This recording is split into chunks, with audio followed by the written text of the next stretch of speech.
Hello children, welcome to असा education. आज हम करेंगे गुजरात बोर्ड की छठे क्लास की हिंदी की किताब का छठा चैप्टर न्याय। इसके हम करेंगे प्रश्नोत्तर। तो आइए देखते हैं कि आपका पहला प्रश्न क्या है। आपका पहला प्रश्न है, अली ख्वाजा ने मोहरें तेल में क्यों छुपाई होंगी।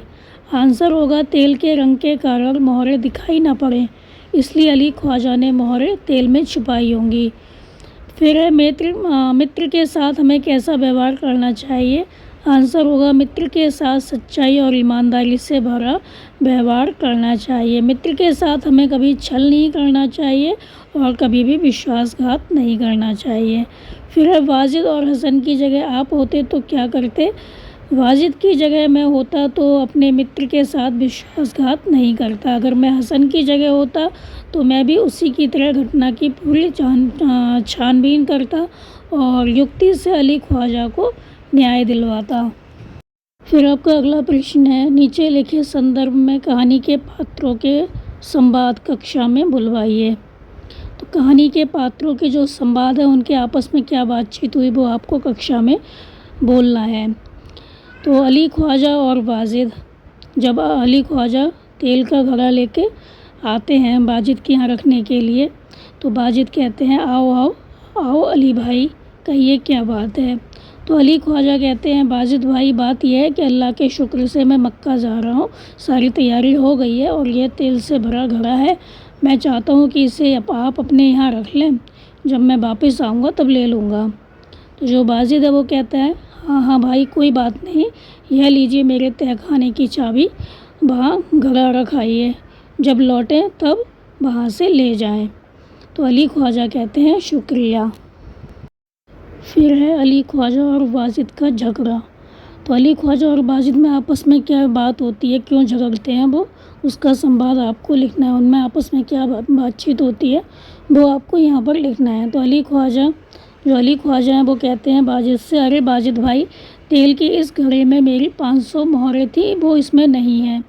तो वाजिद है वो कहते हैं, अली भाई आप हमारे यहाँ तेल से भरा घड़ा रख गए थे, वह वैसे का वैसा आप वापस आकर ले गए, यह मोहरों की बात कहाँ से आ गई। तो अली ख्वाजा कहते हैं, मोहरें जो थीं घड़े के अंदर थीं, मैंने उनका जिक्र करने की ज़रूरत नहीं समझी, लेकिन अभी देखा तो उसमें तेल है पर मोहरें नहीं हैं। तो वाजिद कहते हैं, देखिए आप तहखाने में जिस जगह जैसा घड़ा रख के गए थे वैसा आपको मिल गया, इसके सिवा मैं कुछ नहीं जानता। तो अली ख्वाजा हैं वो कहते हैं, उसमें मोहरें नहीं हैं, इसका मतलब आपने मोहरें जो हैं वो चुरा ली हैं। तो वाजिद कहते हैं, अली एक तो मैंने आपका तेल रखा और आप ऊपर से चोरी का इल्ज़ाम, मतलब आप मुझ पर चोरी का इल्ज़ाम लगा रहे हैं, शर्म नहीं आती आपको। तो अली ख्वाजा कहते हैं, शर्म तो तुमको आनी चाहिए, दोस्त और पड़ोसी के साथ धोखेबाजी करते हुए मोहरें चुरा ली और अब बड़े साहूकार बनते हो। तो वाजिद है वो कहते हैं, जो चीज़ थी ही नहीं उसकी चोरी का सवाल ही पैदा नहीं होता, तुम्हारे इल्ज़ाम लगाने से मैं चोर नहीं बन जाता। तो ये अली ख्वाजा और वाजिद के बीच जो आपस में कहा सुनी होती है उनका संवाद है। तो इसको आपको अपनी कक्षा में बोलना है। तो एक जना बनेगा अली ख्वाजा, दूसरा बनेगा वाजिद, और फिर इनका आपस में जो संवाद होता है वो बोलेंगे। फिर आपका अगला प्रश्न है, हसन ने क्या सूझबूझ दिखाई थी, कक्षा में चर्चा कीजिए और लिखिए। आंसर होगा, जो शिक्षक हैं वो पूछते हैं, हाँ रमन, हसन ने वाजिद की चोरी पकड़ने के लिए क्या किया। तो रमन है वो कहता है, गुरुजी, वाजिद की चोरी पकड़ने के लिए हसन ने 2 तेलियों को बुलाया। तो शिक्षक हैं वो कहते हैं, हसन ने तेलियों को क्यों बुलवाया। तो दीपक है वो कहता है, गुरुजी, तेली ही बता सकते थे कि घड़े में भरा तेल कितना पुराना है। तो शिक्षक हैं वो कहते हैं, तो तेलियों ने तेल के बारे में पता कैसे लगाया। तो सौरभ कहता है कि गुरुजी, तेलियों ने तेल को चक्कर तथा सूंघकर बताया कि घड़े में भरा तेल 2 महीने पुराना है और अली ख्वाजा 6 महीने पहले गए थे, उसका भरा हुआ तेल होता तो 6 महीने पुराना होता। इसका अर्थ यह हुआ कि वाजिद ने पुराना तेल निकाल कर नया तेल भरा था। पुराना तेल निकालने पर उसको जो मोहरें थीं वो अवश्य मिली होंगी, ज़रूर मिली होंगी। तो शिक्षक हैं वो कहते हैं, इस तरह हसन ने बड़ी चतुराई से वाजिद की चोरी पकड़ ली। फिर आपका अगला प्रश्न है, निम्नलिखित प्रश्नों के उत्तर लिखिए। पहला है, वाजिद को कैसे पता चला कि बर्तन में मोहरें हैं। आंसर होगा, वाजिद जब घड़े की सील तोड़कर तेल निकालने लगा तब घड़े से सिक्कों की आवाज़ आई। उसे लगा कि घड़े में तेल के नीचे कुछ है, इसलिए उसने सारा तेल दूसरे बर्तन में निकाल लिया। इस तरह बाजिद को बर्तन में मोहरों का पता चला। फिर अली ख्वाजा और बाजिद के बीच झगड़ा क्यों हुआ? आंसर होगा, बाजिद ने अली ख्वाजा के घड़े से तेल निकालने के साथ उसमें रखी मोहरें भी निकाल ली। तेल तो उसने फिर से भर दिया पर मोहरें चुरा ली। अली ख्वाजा ने मक्का की यात्रा से लौटकर अपना घड़ा देखा तो उसमें मोहरें नहीं थीं। उसने मोहरों के बारे में बाजिद से पूछा तो बाजिद ने मोहरें चुराने से साफ इनकार कर दिया। उसने मना कर दिया। उसने कह दिया कि मैंने मोहरें नहीं चुराई हैं। इसलिए उन दोनों के बीच क्या हुआ? झगड़ा हो गया।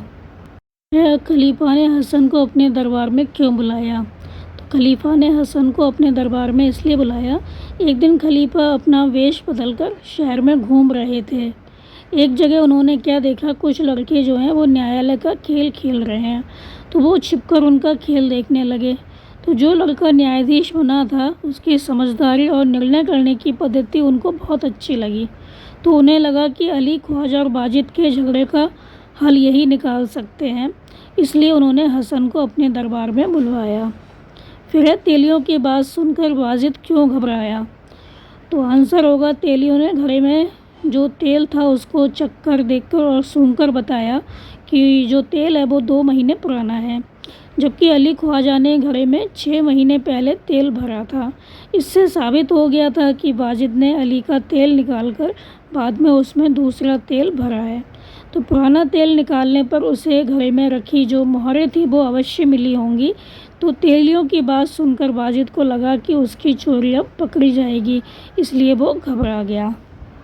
अगला प्रश्न, तेलियों ने कैसे सच्चा निर्णय किया? आंसर होगा, तेलियों को तेल की अच्छी परख थी। कौन सा तेल कितने समय का है इसे वे आसानी से बता सकते थे। उन्होंने घड़े के तेल को देखा, सूंघा और चखा। उन्होंने बताया कि घड़े का तेल 2 महीने से ज़्यादा पुराना नहीं है। इस प्रकार तेल की गंध और स्वाद की पहचान कर तेलियों ने घड़े के तेल के बारे में सच्चा निर्णय किया। फिर है, वास्तविकता जानने पर खलीफा ने क्या निर्णय किया? उत्तर होगा, हसन की सूझबूझ से तेल के बारे में वास्तविकता का पता चल गया। इससे खलीफा को न्याय के लिए सबूत मिल गया। उन्होंने बाजिद को अली ख्वाजा की मोहरें वापस करने का आदेश दिया। इसके साथ ही उन्होंने विश्वासघात के अपराध के लिए बाजिद को सज़ा सुनाई।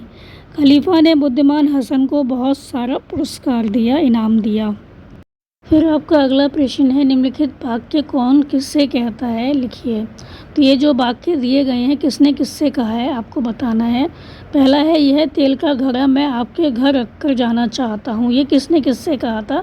तो ये अली ख्वाजा ने बाजिद से कहा था। फिर है, आप अपना घड़ा तय खाने में रख आइए। ये किसने कहा था, किससे कहा था? तो ये बाजिद ने कहा था अली ख्वाजा से। फिर है, आप काजी की अदालत में जाइए। ये किसने कहा था? ये अली ख्वाजा से कहते हैं। लोग होते हैं वो अली ख्वाजा से कहते हैं कि आप काजी की अदालत में जाइए। फिर है, आप इस घड़े की जांच कीजिए। तो ये कौन कहता है, किससे कहता है? तो ये हसन है, वो तेलियों से कहता है। फिर है, हजूर मैं तो 6 महीने पहले मक्का की यात्रा करने गया था। ये किसने किससे कहा है? तो ये अली ख्वाजा ने खलीफा से कहा है। तो अली ख्वाजा खलीफा से कहता है। पहले का आंसर होगा, अली ख्वाजा बाजिद से कहता है। दूसरे का होगा, बाजिद अली ख्वाजा से कहता है। तीसरे का होगा, लोग अली ख्वाजा से कहते हैं। फिर है, हसन तेलियों से कहता है। इसमें का आंसर होगा, अली ख्वाजा खलीफा से कहता है।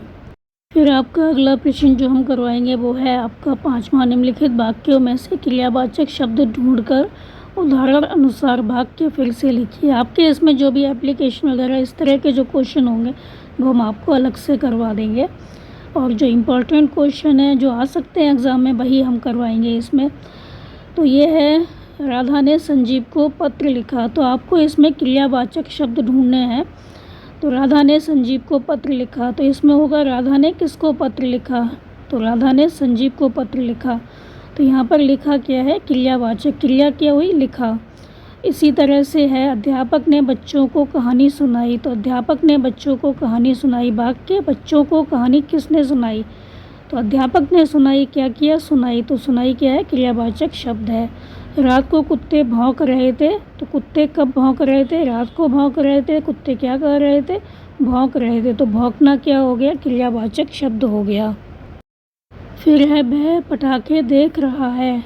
तो वह क्या देख रहा है? पटाखे देख रहा है। क्या कर रहा है? देख रहा है। तो देख रहा क्या हो गया? क्रियावाचक शब्द हो गया। फिर है वेदांत किताब पढ़ रहा था। वेदांत क्या कर रहा था? किताब पढ़ रहा था। तो पढ़ रहा था क्या हो गया? क्रियावाचक शब्द हो गया। फिर है पता नहीं तन्मय मेरे पास से चला गया। तो तन्मय मेरे पास से कब चला गया? पता नहीं। तो चला गया में क्या है? ये क्रियावाचक शब्द है। फिर आकाश में पतंग उड़ रही थी। पतंग कहाँ उड़ रही थी? आकाश में। तो उड़ रही थी क्या है यहाँ पर? उड़ रही थी क्रियावाचक शब्द है।